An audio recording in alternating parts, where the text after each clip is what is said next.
നമസ്കാരം. വളരെ പരിചിതമായ ജാതി എന്ന സസ്യത്തെയാണ് ഇവിടെ വിശദമായി നമ്മൾ ചർച്ച ചെയ്യുന്നത്. ലോകത്തിൽ എല്ലായിടങ്ങളിലും ഉപയോഗിക്കുന്ന സുഗന്ധ വ്യഞ്ജനങ്ങളാണ് ജാതി മരത്തിൽ നിന്ന് ലഭിക്കുന്ന ജാതിക്കായും ജാതിപത്രിയും. ധാരാളം ധാതുലവണങ്ങൾ അടങ്ങിയിട്ടുള്ള ഒരു ഔഷധവും സുഗന്ധവ്യഞ്ജനവും ഭക്ഷ്യവസ്തുവും വാണിജ്യ വിളയുമാണ് ജാതിക്ക. മിരിസ്റ്റേക്കേസി കുടുംബത്തിലെ മിരിസ്റ്റിക്ക ജനുസിൽ ഫ്രാഗ്രൻസ് ഇനമാണ് ജാതിമരം. ഇതിന്റെ പേരിന് പിന്നിലുള്ള കാര്യങ്ങളെ നോക്കാം. ഇതിന്റെ ശാസ്ത്രീയ നാമം മിസ്റ്റിക്ക ഫ്രാഗ്രൻസ് എന്നും മിരിസ്റ്റിക്ക അരോമാറ്റിക്ക എന്നുമാണ്. അതുപോലെ തന്നെ മിരിസ്റ്റിക്ക അഫിസിനാലിസ് എന്നും ഇതിനെ വിളിക്കാറുണ്ട്. ഇംഗ്ലീഷിൽ ഇതിനെ നട്മങ് എന്നാണ് വിളിക്കുക. സംസ്കൃതത്തിൽ ഇതിനെ ജാതി, ജാതികോശ, മാലതീഫല എന്നൊക്കെ വിളിക്കാറുണ്ട്. ഹിന്ദി ഭാഷയിൽ ഇതിനെ ജായഫൽ, മജുഫൽ എന്നൊക്കെ പറയാറുണ്ട്. കന്നഡ ഭാഷയിൽ ഇതിനെ ജാക്കൈ, ജാതിഫല എന്നൊക്കെയാണ് പറയുക. തെലുങ്ക് ഭാഷയിൽ ഇതിനെ ജാതികേയ എന്നാണ് പറയുക. തമിഴ് ഭാഷയിൽ ഇതിനെ ജാതിക്കായ് എന്നാണ് പറയുക. കാണപ്പെടുന്ന സ്ഥലങ്ങളെ നോക്കാം. ദക്ഷിണേഷ്യൻ പ്രദേശങ്ങളിലാണ് ജാതി പ്രധാനമായും കൃഷി ചെയ്യുന്നത്. ഇന്തോനേഷ്യയിലെ മൊളിക്കുസ് ദ്വീപാണ് ജന്മദേശം. Grenada, India, Malaysia, Papua New Guinea, Sri Lanka, China, Taiwan, Indonesia, Caribbean മേഖലയിലെ ഗ്രനഡ, തെക്കേ അമേരിക്ക എന്നിവിടങ്ങളിലും ഇത് കൃഷി ചെയ്യുന്നുണ്ട്. ആഗോളതലത്തിൽ ജാതിക്ക ഏറ്റവും കൂടുതൽ ഉൽപ്പാദിപ്പിക്കുന്നത് ഇന്തോനേഷ്യയിലാണ്. ഇന്ത്യയിൽ ഏറ്റവും കൂടുതൽ ജാതിക്ക ഉൽപ്പാദിപ്പിക്കുന്ന സംസ്ഥാനം കേരളമാണ്. കേരളത്തെ കൂടാതെ തമിഴ്നാട്, കർണാടകം, ഗോവ, മഹാരാഷ്ട്ര എന്നീ സംസ്ഥാനങ്ങളിലും കേന്ദ്രഭരണ പ്രദേശമായ ആൻഡമാൻ നിക്കോബാർ ദ്വീപുകളിലും ജാതി കൃഷി ചെയ്യുന്നുണ്ട്. ഇതിന്റെ രൂപകരണം നോക്കാം. ഏകദേശം 20 മീറ്ററിൽ കൂടുതൽ പൊക്കത്തിൽ ശാഖോപശാഖകളോടുകൂടി വളരുന്ന ഒരു നിത്യഹരിത വൃക്ഷമാണ് ജാതി. ജാതിയിൽ ആൺമരവും പെൺമരവും വെവ്വേറെയാണ് കാണപ്പെടുന്നത്. ഇതിൽ ആൺചെടികൾക്ക് കായ്ഫലം പൊതുവെ ഇല്ലെങ്കിലും അപൂർവമായി ഫലങ്ങൾ ഉണ്ടാകാറുണ്ട്. പെൺമരമാണ് ആൺമരത്തിൽ നിന്നും പരാഗണം വഴി ഫലം തരുന്നത്. തടിക്ക് നല്ല കട്ടിയുണ്ട്. തടി മിക്കവാറും നേരെ മുകളിലേക്ക് വളരുന്നതാണ്. ഇലകൾ ഇരുണ്ട പച്ചനിറമുള്ളതും ദീർഘവൃത്താകൃതിയുള്ളതുമാണ്. പൂക്കൾ പത്രകക്ഷങ്ങളിൽ നിന്നും ഉണ്ടാകുന്നു. ഇവ ചെറുതും സുഗന്ധമുള്ളതും മഞ്ഞ നിറമുള്ളതുമാണ്. ആൺപൂക്കളുടെ മധ്യഭാഗത്തായി നിരവധി കേസരങ്ങൾ കാണാം. പെൺപൂക്കൾ ആൺപൂക്കളെക്കാൾ വലുതാണ്. ഫലങ്ങൾ വലിപ്പമെത്തിയാൽ ഒരു ചെറുനാരങ്ങയുടെ വലിപ്പമുണ്ടാകും. ഇളം മഞ്ഞ നിറത്തിലുള്ള കായയുടെ മധ്യഭാഗത്തായി ഒരു വരിപ്പുണ്ടായിരിക്കും. വിളയുമ്പോൾ അവ അവിടെ വെച്ച് പൊട്ടിപ്പിളരും. വിളഞ്ഞു പൊട്ടിയ ഫലത്തിനുള്ളിൽ കറുപ്പ് നിറമുള്ള വിത്തും അതിനു പുറമെ ചുവപ്പ് നിറമുള്ള ജാതിപത്രിയും ഉണ്ടാകും. ഇനങ്ങളെ നോക്കാം. കോഴിക്കോട് ഭാരതീയ സുഗന്ധവിള ഗവേഷണ കേന്ദ്രം വികസിപ്പിച്ചെടുത്ത അത്യുൽപാദന ശേഷിയുള്ള ജാതി ഇനമാണ് വിശ്വശ്രീ. മഹാരാഷ്ട്രയിലെ കൊങ്കൺ കൃഷി വിദ്യാപീഠത്തിന്റെ ജാതി ഇനങ്ങളാണ് കൊങ്കൺ സുഗന്ധയും കൊങ്കൺ സ്വാദും. ഇവയെ കൂടാതെ ജാതി കർഷകർ ചില ഇനങ്ങളെ വികസിപ്പിച്ചെടുത്തിട്ടുണ്ട്. ഇതുകൂടാതെ കാട്ടുജാതി എന്നൊരു ഇനവുമുണ്ട്. അവയെപ്പറ്റി മറ്റൊരു വീഡിയോയിൽ പറയാം. പൊതു ഉപയോഗങ്ങളെ നോക്കാം. ജാതിക്കായും ജാതിപത്രിയും ജാതി തൊണ്ടും ജാതിയുടെ ഇലയും ജാതിയുടെ തൈലവും എല്ലാം പലതരത്തിൽ ഉപയോഗിച്ചു വരുന്നുണ്ട്. ഒരു ഔഷധ സസ്യം എന്നതിലുപരി കേരളത്തിലെ എല്ലാ ജില്ലകളിലും കൃഷി ചെയ്യുന്ന ഒരു വാണിജ്യ വിള കൂടിയാണ് ജാതി. വീടിനടുത്ത് ജാതി വെച്ച് പിടിപ്പിച്ചാൽ വേനൽക്കാലത്ത് ചൂടിന് കുറച്ചൊക്കെ ശമനം കിട്ടും. പുറന്തോട് ഭക്ഷ്യയോഗ്യമാണ്. ജാതിത്തൊണ്ട് ചമ്മന്തി അരയ്ക്കാനും അച്ചാറിനും ഒക്കെ ഉപയോഗിക്കാറുണ്ട്. ജാതിത്തൊണ്ട് അരിഞ്ഞ് ഒരു ദിവസം വെള്ളമില്ലാതെ ഉപ്പിലിട്ട് വെച്ചിരുന്ന ശേഷം അച്ചാർ ഉണ്ടാക്കുന്നതാണ് കൂടുതൽ നല്ലത്. ജാതിക്ക അച്ചാർ ദഹന പ്രശ്നങ്ങൾക്കും അസിഡിറ്റിക്കും നല്ല പ്രതിവിധിയാണ്. മസാല കൂട്ടുകളിൽ ജാതിപത്രി സാർവത്രികമായി ഉപയോഗിച്ചു വരുന്നുണ്ട്. ഇത് ദഹിപ്പിക്കാൻ, വിഷമുള്ള ഭക്ഷണം ദഹിപ്പിക്കാൻ സഹായിക്കുന്നു. ജാതിത്തൊണ്ട് കൊണ്ട് ജെല്ലി ഉണ്ടാക്കി വെള്ളത്തിൽ കലക്കി സോഫ്റ്റ് ഡ്രിങ്ക് ഉണ്ടാക്കാറുണ്ട്. ജാതിയിലയിട്ട് തിളപ്പിച്ച വെള്ളം സ്വാദിഷ്ടമാണ്. ഇത് കുടിനീരായി ഉപയോഗിച്ചാൽ അമിതവണ്ണം, കൊളസ്ട്രോള്, പ്രമേഹം മുതലായവ കുറയുകയും രോഗപ്രതിരോധ ശേഷി വർദ്ധിക്കുകയും ചെയ്യും. ജാതിക്കയുടെ തൊണ്ട് ചേർത്ത് ഉണ്ടാക്കുന്ന വൈൻ ശരീരത്തിലെ ചയാപചയ പ്രവർത്തനങ്ങളെ അതായത് മെറ്റബോളിസത്തെ ഉത്തേജിപ്പിക്കുന്നതാണ്. അരിയിൽ നിന്നും ഉണ്ടാക്കുന്ന വൈൻ ഒഴികെ മറ്റെല്ലാ വൈനുകളിലും ജാതിക്ക ചേർക്കാവുന്നതാണ്. ജാതിക്ക ഫെർമെന്റേഷനെ ത്വരിതപ്പെടുത്തുന്നതാണ്. ലഹരി കൂടുതൽ വേണ്ടവർക്ക് ജാതിക്ക 4-5 ചേർക്കാവുന്നതാണ്. വടക്കേ ഇന്ത്യയിൽ മദ്യം ഉണ്ടാക്കുവാൻ ജാതിക്ക ഉപയോഗിക്കാറുണ്ട്. ജാതിക്കായുടെ അവശ്യ എണ്ണ ഒരു നല്ല ബയോ പ്രിസർവേറ്റീവായിട്ട് ഉപയോഗിക്കാറുണ്ട്. ജാതിത്തോട്ടത്തിൽ ജോലി ചെയ്യുന്നവർക്ക് സാധാരണ ദുർമേധസ് ഉണ്ടാകാറില്ല. രാസഘടകങ്ങളെ നോക്കാം. വിത്തിൽ ബാഷ്പശീല തൈലം, സ്ഥിരതൈലം എന്നിവ അടങ്ങിയിട്ടുണ്ട്. അവശ്യ എണ്ണയിൽ ലിമോണിൻ, സബിനിൻ, ആൽഫ പിനിൻ, ബീറ്റ പിനിൻ, മിരിസ്റ്റിസിൻ, മിരിസ്റ്റിക് അമ്ലം, മിനിസ്റ്റിക്കോൾ, സുഗന്ധതൈലം, സബിനിൻ, സഫ്രോൾ എന്നിവ അടങ്ങിയിട്ടുണ്ട്. ജാതിക്കായിൽ വിറ്റാമിൻ എയും ബിയും ഫോളിക് ആസിഡും ഒക്കെ അടങ്ങിയിട്ടുണ്ട്. ഔഷധ മൂല്യത്തെ നോക്കാം. ജാതിക്കയും ജാതിപത്രിയും ജാതിക്കയിൽ നിന്നെടുക്കുന്ന തൈലവും ഒക്കെ ഔഷധമായിട്ട് ഉപയോഗിക്കുന്നുണ്ട്. ജാതിക്കയും ജാതിപത്രിയും അത്യന്തം തീക്ഷ്ണവും ഉഷ്ണവുമായ ഔഷധമാണ്. ദീപനീയവും പാചനീയവുമാണ്. ഉപയോഗത്തിന്റെ അടിസ്ഥാനത്തിൽ ആയുർവേദം ജാതിക്ക അതിസാരഹര ഗണത്തിലാണ് ഉൾപ്പെടുത്തിയിട്ടുള്ളത്. വായുനാറ്റം, ഉറക്കക്കുറവ്, സന്ധിവേദന, പേശിവേദന, ഉദരശൂല, ആമാതിസാരം, ഗ്യാസ്ട്രബിള്, കൃമി, വിര, ശീഘ്രസ്ഖലനം എന്നിവ ശമിപ്പിക്കുന്നതാണ്. പിത്തം, ബുദ്ധിവികാസം, ഏകാഗ്രത, ദഹനശക്തി, മലബന്ധം, ചെറിയ മാത്രയിൽ ലൈംഗിക ഉത്തേജനം എന്നിവ വർദ്ധിപ്പിക്കുന്നതാണ്. മാംസളമായ പുറന്തോട് കൊണ്ടുണ്ടാക്കുന്ന ക്യാൻഡി വയറിലെ അസുഖങ്ങൾക്കും വായുനാറ്റം ഇല്ലാതാക്കുന്നതിനും വളരെ ഉത്തമമാണ്. കരൾ, വൃക്ക എന്നിവയെ സംരക്ഷിക്കുന്നതോടൊപ്പം ഹാർട്ടിന്റെ പ്രവർത്തനത്തെ ഉത്തേജിപ്പിക്കുന്നതാണ്. ജാതിക്ക ത്രിഫലാദി ചൂർണം, ആട്ടിൻ സൂപ്പ്, അതിസാര ഗ്രഹണി ചൂർണം, കർപ്പൂരാദി ചൂർണം, ജീരകാദി ചൂർണം എന്നിവയിലൊക്കെ ഉപയോഗിക്കുന്നുണ്ട്. സുതിയയ്ക്ക് പേറ്റുമരുന്നിലും നവജാത ശിശുവിന് ഉരമരുന്നിലും തുടങ്ങി ജനനം മുതൽ മരണം വരെ ഉപയോഗിക്കുന്ന ഒരു ഔഷധമാണ് ജാതിക്ക. നവജാത ശിശുക്കൾക്ക് ആദ്യം തേനിൽ അരച്ചു കൊടുക്കുന്ന ഔഷധമാണ് ഉരമരുന്ന്. ഇതിലെ പ്രധാന ചേരുവ ജാതിക്കയും സ്വർണവുമാണ്.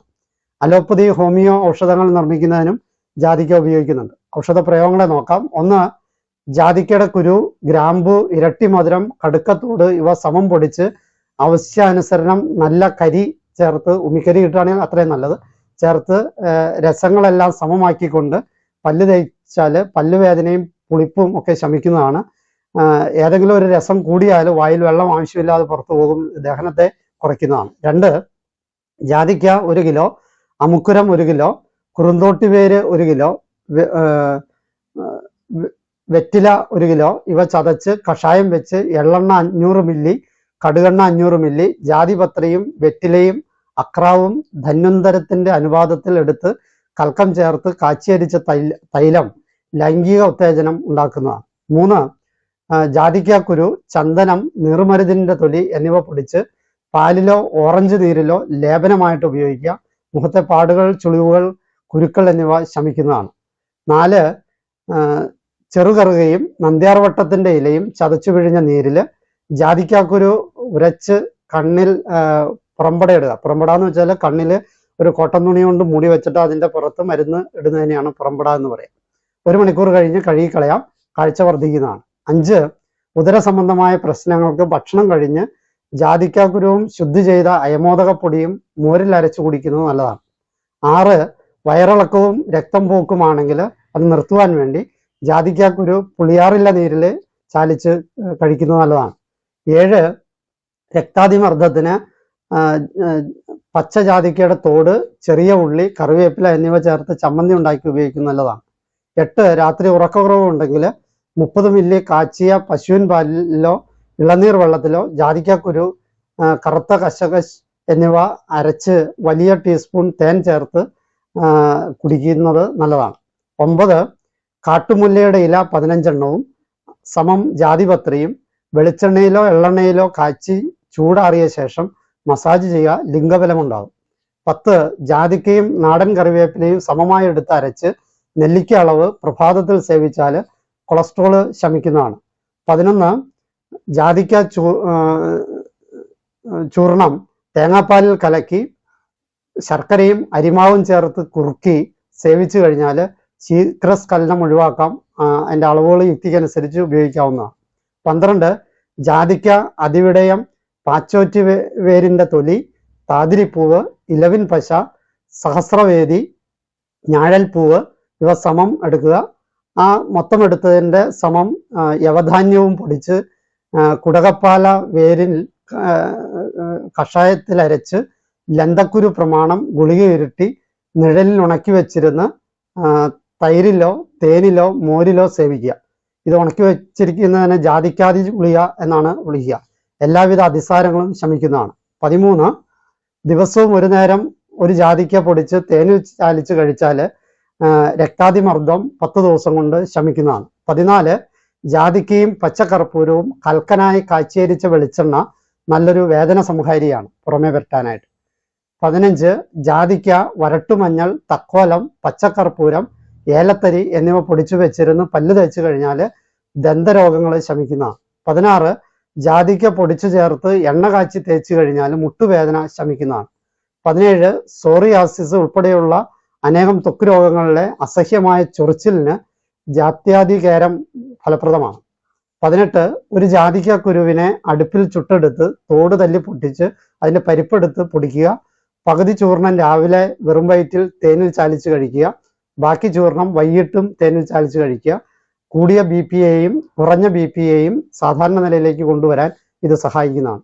19 ജാതിക്ക 120 ഗ്രാം ചതച്ച് ഇടങ്ങഴി വെള്ളത്തിൽ കഷായം വെച്ച് നാഴിയാക്കി പിഴിഞ്ഞെടുത്തതിൽ കൽക്കത്തിന് 120 ഗ്രാം ജാതിക്ക വെള്ളത്തിലിട്ട് വേവിച്ച് അരച്ചു കലക്കി ഇടങ്ങഴി വെളിച്ചെണ്ണയും ചേർത്ത് മണൽ പാകത്തിൽ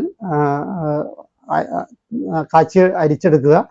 ഈ അരിക്കുന്ന പാത്രത്തിൽ 60 ഗ്രാം കട്ടിക്കർപ്പൂരം ഇട്ട് ഇളക്കി യോജിപ്പിക്കുക.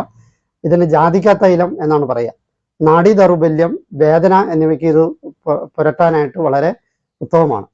20 ജാതിക്ക കനലിൽ ചുട്ട് ചാന്തുപോലെ അരച്ച് തേൻ ചേർത്ത് അല്പമാത്രയിൽ സേവിച്ചാൽ കുഞ്ഞുങ്ങളുടെ വയറുവേദന, വയറിളക്കം, ഛർദി മുതലായവ ശമിക്കുന്നതാണ്.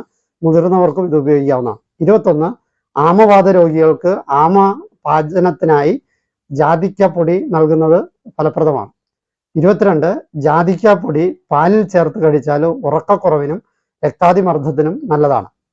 23 ജാതിക്കയും ജാതിക്ക തൊണ്ടും മിതമായ അളവിൽ പതിവായി ഉപയോഗിക്കുന്നത് പ്രഷറും ഷുഗറും കൊളസ്ട്രോളും മറ്റും അധികമാകാതെ ക്രമത്തിൽ നിലനിർത്താൻ സഹായിക്കും. 24 ജാതി തൈലം നല്ലൊരു വേദന സംഹാരിയാണ്. അത് സന്ധിവാതത്തിനും സന്ധിവീക്കത്തിനും ഫലപ്രദമാണ്. ജാതിക്കായും ജാതി തൈലവും സ്ട്രെസ് അകറ്റി നല്ല ഉറക്കം പ്രദാനം ചെയ്യാനും നല്ലതാണ്. 25 ഒരു ജാതിക്ക ചുട്ടുപൊടിച്ച് ഇട്ട് കഷായം വെച്ച് 4 നേരമായി കൊടുത്താൽ ഛർദിയും അതിസാരവും ശമിക്കുന്നതാണ്. 26 ജാതിക്കയുടെ വൈൻ കുരുമുളക് പൊടി ചേർത്ത് രാവിലെ കഴിച്ചാൽ ഉദര രോഗങ്ങൾ ശമിക്കും. വെളുത്തുള്ളിയും കുരുമുളകും ചേർത്ത് കൊടുക്കുന്നതും വെളുത്തുള്ളിയും കുരുമുളകും ഇഞ്ചിയും ചേർത്ത് കൊടുക്കുന്നതും ക്രമാനുസൃതമായി ഗുണം കൂടുതൽ ഉണ്ടാകും. കറുവപ്പട്ട ചേർത്ത് കൊടുത്താൽ യൂറിക് ആസിഡ് കുറയും. ജാതിക്ക വൈനിൽ അത് യുക്തിപൂർവ്വം ഉപയോഗിച്ചു കഴിഞ്ഞാൽ അർശസും ഗ്യാസ് ട്രബിളും ശമിക്കുന്നതാണ്. 27 നവജാത ശിശുക്കളിൽ അമ്മ കഴിക്കുന്ന ആഹാരം കുഞ്ഞുങ്ങളിൽ ചിലപ്പോൾ ഉദര സംബന്ധമായ വിഷമതകൾ ഉണ്ടാക്കാറുണ്ട്. അങ്ങനെ വരുമ്പോൾ കുഞ്ഞുങ്ങൾ രാത്രിയിൽ കരഞ്ഞുകൊണ്ടിരിക്കും. ജാതിപത്രി തേനിൽ അരച്ചു കൊടുത്താൽ വിഷമം മാറി കുഞ്ഞ് ശാന്തമായിട്ട് ഉറങ്ങിക്കോളും. 28 കഫാധിക്യം മൂലം കുഞ്ഞുങ്ങൾക്ക് തുമ്മലും ജലദോഷവും ഉണ്ടായാൽ ജാതിപത്രി ചേർത്ത് കാച്ചിയ വെളിച്ചെണ്ണ തലയിൽ തേക്കുന്നത് നല്ലതാണ്. 29 ഗർഭധാരണം മൂലമുണ്ടാകുന്ന ഛർദിക്ക് മലരിട്ട വെള്ളമാണ് കൊടുക്കാറുള്ളത്. അതുകൊണ്ട് ശമിക്കുന്നില്ല എങ്കിൽ ഒരു നുള്ള് ജാതിക്ക പൊടി തേൻ ചേർത്ത് ഒരു ദിവസം ഒരു നേരം 2-3 ദിവസം കൊടുക്കുക. അധികമായിട്ട് കൊടുത്താൽ കുഞ്ഞിന് മാനസിക പ്രശ്നങ്ങൾ ഉണ്ടാകാൻ സാധ്യതയുണ്ട്. അതുകൊണ്ട് അല്പമാത്രയിൽ കൊടുക്കുക. 30 ദന്തക്ഷയം, മോണപഴുപ്പ് മുതലായവയ്ക്ക് ജാതിക്ക അരച്ച് തേക്കുന്നത് ഫലപ്രദമാണ്. 31 ജാതിക്ക എടുത്ത് 4ആയി മുറിച്ച് 41 കഷ്ണം എടുത്ത് ഭരണിയിലിടുക. 41 നെല്ലിക്ക 4ആയി കീറി കുരു കളഞ്ഞ് ഭരണിയിലിടുക. നെല്ലിക്ക അത് നെല്ലിക്ക വിണ്ടുപോകാതിരിക്കുന്നത് നല്ലതാണ്. വിണ്ടുപോയെന്ന് വെച്ച് കുഴപ്പമൊന്നുമില്ല. ഇപ്പം മൂടുന്ന അളവിൽ നല്ല കാരളിന്റെ എണ്ണ ഒഴിക്കുക. അത് അടച്ചു കെട്ടി 21 ദിവസം സൂക്ഷിക്കുക. അതിനുശേഷം 1 കഷ്ണം ജാതിക്കയും 4 കഷ്ണം നെല്ലിക്കയും 1 സ്പൂൺ നല്ലെണ്ണയും ഇതിൻ്റെ അകത്ത് നല്ലെണ്ണയും കൂടി രാവിലെ കഴിക്കുക. ഇങ്ങനെ ഒരു മണ്ഡലക്കാലം കഴിച്ചു കഴിഞ്ഞാൽ പ്രമേഹം മാറും. പുരുഷവന്ധ്യത, ബീജക്കുറവ്, ബീജത്തിന്റെ ചലനശേഷിക്കുറവ് മുതലായവയും ശമിക്കുന്നതാണ്. പക്ഷേ ഇത് കഴിക്കുമ്പോൾ പ്രശ്നം ഉണ്ടാകാൻ സാധ്യതയുള്ള ചർമ്മരോഗങ്ങൾ ഉണ്ടാകാം. ഉള്ളവർക്കത് കൂടുതൽ ഉണ്ടാകാം. അതിനുള്ള മുൻകരുതൽ എടുത്തിട്ട് വേണം ഇത് കഴിക്കാനായിട്ട്. 32 ജാതിക്ക വറുത്ത് പൊടിച്ച് തേനിൽ ചാലിച്ച് സേവിച്ചു കൊണ്ടിരുന്നാൽ ഉഷ്ണാതിസാരം, കഫാതിസാരം, രക്താതിസാരം മുതലായവ ക്രമേണ ശമിക്കും. ഉപ്പിട്ട കഞ്ഞിവെള്ളം കുറേശ്ശെ പല പ്രാവശ്യം കൊടുക്കുന്നത് ശരീരത്തിലെ നിർജ്ജലീകരണം തടയാനായിട്ട് സാധിക്കും. അത് ചെയ്യേണ്ടതാണ്. 33 ജാതിക്കയും കരിഞ്ജീരകവും തുളസി നീരിൽ അരച്ച് ലേപനം ചെയ്താൽ വായ്പുണ്ണ് ശമിക്കും. കുടൽപുണ്ണ് മൂലമുണ്ടാകുന്ന വായ്പുണ്ണാണെങ്കിലും ശമിക്കുന്നതാണ്. 34 ജാതിക്ക പാലിൽ അരച്ച് മുഖത്ത് ലേപനം ചെയ്താൽ മുഖക്കുരുവിന് ശമനം ഉണ്ടാവും. 35 ഒരു ചെറിയ സ്പൂൺ ജാതിക്കാപ്പൊടി ചൂടുപാലിൽ ചേർത്ത് കഴിച്ചാൽ നല്ല ദഹനം ഉണ്ടാകും. 36 ജാതിക്കയുടെ പൊടി ഒരു ചെറിയ സ്പൂൺ വീതം ചൂടുപാലിൽ ചേർത്ത് വൈകിട്ട് കഴിച്ച് 1 മണിക്കൂർ കഴിഞ്ഞ് ഉറങ്ങാൻ കിടക്കുക, നല്ല ഉറക്കം കിട്ടും. ഇത് ടെൻഷൻ, ഡിപ്രഷൻ മുതലായവയ്ക്കും നല്ലതാണ്. അപസ്മാര രോഗികൾ കാണുന്ന ഉറക്കക്കുറവിനും ഇത് നല്ലതാണ്.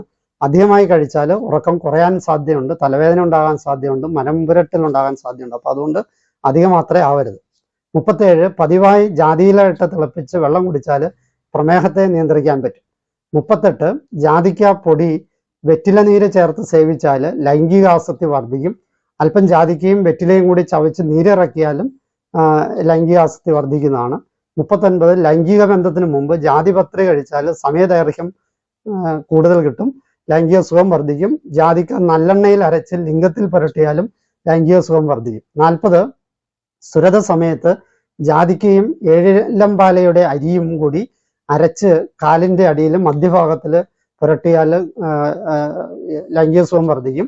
ജാതിക്കയും ഏഴിലമ്പാലയുടെ അരിയും കൂടി അരച്ച് ചെവിയുടെ പിന്നിൽ തേച്ചാലും ഗുണം കിട്ടുന്നതാണ്. 41 രാവിലെ വാ കഴുകുന്നതിന് മുമ്പ് ഉമിനീരെടുത്ത് ജാതിക്ക ചേർത്ത് അരച്ച് പുരട്ടിയാൽ വട്ടച്ചൊറി ശമിക്കുന്നതാണ്. 42 ജാതിക്ക അരച്ച് കാടിയിൽ കുറുക്കി ലേപനം ചെയ്താൽ സന്ധിവേദനയും നീർക്കെട്ടും തലവേദനയും ഒക്കെ ശമിക്കുന്നതാണ്. 43 ജാതിപത്രി ചതച്ചിട്ട് വെളിച്ചെണ്ണ കാച്ചി തേച്ച് കഴിഞ്ഞാൽ കുട്ടികളുടെ നീണ്ടു നിൽക്കുന്ന ജലദോഷവും മൂക്ക് ഒലിപ്പും ഒക്കെ ശമിക്കും. ജാതിക്ക പൊടിച്ച് കടുകെണ്ണ ചേർത്ത് തളം വെച്ചാലും തലനീരക്കം ജലദോഷവും ഒക്കെ ശമിക്കുന്നതാണ്. 44 ജാതിക്കയും തേനും പകുതി വേവിച്ച മുട്ടയും കൂടി കഴിച്ചാൽ വിഷയാസക്തി വർദ്ധിക്കുന്നതാണ്. 45 ജാതിക്കയും ഏഴിലമ്പാലയുടെ അരിയും കൂടി വായിലിട്ട് ചവച്ചരിച്ച് കൊണ്ടിരുന്നാൽ സുരതക്രിയാ സമയം വർദ്ധിക്കുന്നതാണ്. 46 വൈകിട്ട് ജാതിക്ക, ഏഴിലമ്പാല അരി, ചെറുപുന്നി അരി, വയൽച്ചുള്ളി വിത്ത്, അമുക്കുരം, നായ്ക്കരണപ്പരിപ്പ് എന്നിവ പാൽക്കഷായം വെച്ച് സേവിക്കുക. 1 മണിക്കൂറിന് ശേഷം ജാതിക്കയും ഏഴിലമ്പാലയുടെ അരിയും കൂടി വായിലിട്ട് ചവച്ചരിച്ചുകൊണ്ട് ലൈംഗിക ബന്ധത്തിൽ ഏർപ്പെടുക, സമയവും സുഖവും വർദ്ധിക്കും. ചവച്ച് നാക്കിനടിയിൽ വെച്ചാലും മതിയാവും. 47 ജാതിക്ക പൊടിച്ചരച്ച് കണ്ണിന് ചുറ്റും പുരട്ടിയാൽ കണ്ണിന് നല്ല തിളക്കമുണ്ടാകും. 48 വെറ്റില മുറുക്കുമ്പോൾ ജാതിക്ക ചേർക്കുന്നത് വളരെ നല്ലതാണ്, പക്ഷെ അതിൻ്റെ അകത്ത് പുകല ചേർക്കരുത്. 49 ജാതിക്ക, ചണവിത്ത്, കർപ്പൂരം, ഏലക്ക, ഗ്രാമ്പു, ചിത്രമൂലി വേര് എന്നിവ ഉണക്കി 5 ഗ്രാം വീതം എടുത്ത് പൊടിച്ച് 3 വിരൽ കൊണ്ട് 1 നുള്ള്, അതായത് ത്രികടി പ്രമാണം എന്ന് പറയും, അതെടുത്ത് കഴിച്ചാൽ ചുമ, വയറുവേദന, മൈഗ്രെയിൻ, രക്തസ്രാവം, ആർത്തവകാലത്തെ വേദന, വാതവേദനകൾ എന്നിവയൊക്കെ മാറുന്നതാണ്. ചരിത്രപരമായിട്ട് നോക്കിയാൽ BC ക്രിസ്തുവിന് മുമ്പ് 1-ാം ശതകം മുതൽ തന്നെ ജാതി ഭാരതത്തിൽ സുലഭമായിരുന്നതായിട്ട് രേഖകളിൽ കാണുന്നുണ്ട്. അതിക്ക് മുമ്പ് ഉണ്ടായിരുന്നോന്നും അറിയില്ല. കൃഷി വിവരങ്ങളെ നോക്കാം. വളരെയധികം തണൽ ആവശ്യമുള്ള സസ്യമാണ് ജാതി. അതിനാൽ തനി വിളയേക്കാൾ മിശ്ര വിളയായിട്ടാണ് കേരളത്തിൽ പൊതുവെ ജാതി കൃഷി ചെയ്യുന്നത്. ജാതി പല രീതികളിൽ കൃഷി ചെയ്യാവുന്ന ഒരു സസ്യമാണ്. വിത്തുപാകി മുളപ്പിച്ചും ടോപ്പ് വർക്കിംഗ്, ഒട്ടിക്കൽ, ഫീൽഡ് ബഡ്ഡിങ് എന്നിവ സങ്കേതങ്ങൾ ഉപയോഗിച്ചും കൃഷി നടത്താം. ആൺമരങ്ങളെ ലിംഗഭേദം വരുത്തി പെൺമരമാക്കുന്ന പ്രക്രിയയാണ് ടോപ്പ് വർക്കിംഗ് എന്ന് പറയുക. നാടൻ ജാതി ഇനങ്ങളിലോ കാട്ടുജാതി ഇനങ്ങളിലോ പെൺജാതി മരത്തിന്റെ മുകുളങ്ങൾ ഒട്ടിച്ചു ചേർത്ത് നല്ല ജാതി തൈകൾ നടീൽ വസ്തുവാക്കി ഉണ്ടാക്കുന്ന പ്രക്രിയയാണ് ഒട്ടിക്കൽ എന്ന് പറയുക. കേരള കാർഷിക സർവകലാശാല വികസിപ്പിച്ചെടുത്ത തനത് നടീൽ വസ്തു നിർമ്മാണ രീതിയാണ് ഫീൽഡ് ബഡ്ഡിങ് എന്ന് പറയുക. 10 പെൺമരത്തിന് ഒരു ആൺമരം എന്ന നിലയിൽ നിർത്തി ബാക്കിയുള്ള ആൺമരങ്ങൾ മുറിച്ചു മാറ്റണം. ജാതി ഇടവിളയായി നടുകയാണെങ്കിൽ തെങ്ങ്, കമുങ്ങ് തുടങ്ങിയ വൃക്ഷങ്ങളുടെ ഇടയിൽ നടുന്നതാണ് കൂടുതൽ ഉത്തമമായിട്ടുള്ളത്. നന്നായി വളവും നല്ല ജലസേചനവും ഒക്കെ ആവശ്യമുള്ള സസ്യമാണ് ജാതി. ജാതി മരത്തെ ബാധിക്കുന്ന രോഗങ്ങളാണ് ഇലപ്പുള്ളി രോഗം, അതുപോലെ തന്നെ കായ് ചീയൽ, കായ് പൊഴിച്ചിൽ, കമ്പുണങ്ങൽ എന്നിവയൊക്കെ. അതിന് ഫലപ്രദമായ മരുന്ന് നൽകേണ്ടതാണ്. വിത്തുവായി മുളപ്പിക്കുന്ന തൈകൾ വളർന്ന് 8-ാം വർഷം മുതൽ കായ് തരും. ബഡ് ചെയ്തതും ഒട്ടിച്ചതുമൊക്കെയായുള്ള തൈകൾ 5-ാം വർഷം തുടങ്ങി കായ് തരും. ശാസ്ത്രീയ രീതിയിൽ കൃഷി അവലംബിക്കുകയാണെങ്കിൽ ഏതാണ്ട് 60 വർഷത്തോളം കായ്ഫലം തരുന്ന മരമാണ് ജാതി. പൂവിട്ട് കഴിഞ്ഞാൽ 8-9 മാസങ്ങൾക്കുള്ളിൽ കായ്കൾ മൂപ്പെത്തുന്നു. നന്നായി വിളഞ്ഞ കായ്കളിൽ കായ് പൊട്ടി അതിലുള്ള ജാതിപത്രി ചുവന്ന നിറത്തിൽ കാണാൻ സാധിക്കും. ഇങ്ങനെ മൂപ്പെത്തുന്ന കായ്കൾ തോട്ടികൊണ്ട് പറിക്കുകയോ അടർന്നു വീഴുമ്പോൾ ശേഖരിക്കുകയോ ചെയ്യാം. വിളവെടുത്താൽ ഉടനെ പത്രയും കായയും രണ്ടും വെവ്വേറെ ഉണക്കും. ഉണക്ക് കഴിഞ്ഞ് പിന്നെയും സൂക്ഷിച്ചു വെക്കുകയാണെങ്കിൽ ഇടയ്ക്കിടെ ചെറുതായി ചൂട് കൊള്ളിക്കേണ്ടതുണ്ട്. ശ്രദ്ധിക്കേണ്ട കാര്യങ്ങൾ നോക്കാം. രൂക്ഷത കൂടുതലായതുകൊണ്ട് ജാതിക്ക അധികമായി ഉപയോഗിക്കുന്നതും അധികകാലം ഉപയോഗിക്കുന്നതും പൊതുവെ ശരീരത്തിന് നല്ലതല്ല. പാർശ്വഫലങ്ങൾ നോക്കാം. അമിതമായ ഉപയോഗം അർശസ് ഉണ്ടാക്കാൻ സാധ്യതയുണ്ട്. ഇതിന്റെ ജാതിക്കയുടെ പുറന്തോടും ജാതിപത്രിയും ഒഴികെ ഉള്ളിലുള്ള പാക്ക് അനാവശ്യമായി പരീക്ഷിച്ചാലോ മാത്ര കൂടിയാലോ വേണ്ട ഇടവേള നൽകിയില്ലെങ്കിലോ പൈൽസ് ഉണ്ടാകാനായിട്ട് സാധ്യതയുണ്ട്. ജാതിക്ക തനിച്ച് അധികം അധികാലം ഉപയോഗിക്കുന്നത് ശുക്ലക്ഷയം ഉണ്ടാക്കാൻ സാധ്യതയുണ്ട്. ജാതിക്ക ഒരു നാർക്കോട്ടിക്കായോ ഹൽസജോനിക് ആയിട്ടോ ഒക്കെ കണക്കാക്കി ഒരുപക്ഷെ നിരോധിക്കാനായിട്ടുള്ള സാധ്യത കാണുന്നുണ്ട്. അത്തരത്തിലാണ് ഇന്നത്തെ പഠനങ്ങൾ പോയിക്കൊണ്ടിരിക്കുക. അമിതമായ ജാതിക്കയുടെ ഉപയോഗം വിഭ്രാന്തി ഉണ്ടാക്കുമെന്നും പറയപ്പെടുന്നുണ്ട്. ജാതിക്ക ടോക്സിക് ആണെന്നും നെഞ്ചുകലിപ്പും നെഞ്ചിടിപ്പും തലകറക്കവും നിദ്യാദർശനവും തലവേദനയും ഒക്കെ ഉണ്ടാക്കുമെന്നും ആധുനിക ശാസ്ത്രം വിലയിരുത്തുന്നുണ്ട്. ഇത്തരം പ്രശ്നങ്ങൾ പറഞ്ഞ് മുമ്പ് കൊട്ടം നിരോധിച്ചിരുന്നു. അതുകൊണ്ട് ഒരുപക്ഷെ ജാതിക്കയ്ക്കും ഈ പ്രശ്നം ഉണ്ടാകാനായിട്ട് സാധ്യതയുണ്ട്. ഈ അറിവുകൾ നിങ്ങൾക്ക് പ്രയോജനപ്പെട്ടെന്ന് ആശംസിക്കുന്നു. ഇതിൽ പറഞ്ഞ ഔഷധ പ്രയോഗങ്ങൾ വിദഗ്ധനായ വൈദ്യന്റെ മേൽനോട്ടത്തിൽ വേണം ചെയ്യാനെന്ന കാര്യം ഓർമ്മപ്പെടുത്തുന്നു. എന്നെ ശ്രവിച്ച നിങ്ങൾക്ക് നന്ദി. നമസ്കാരം.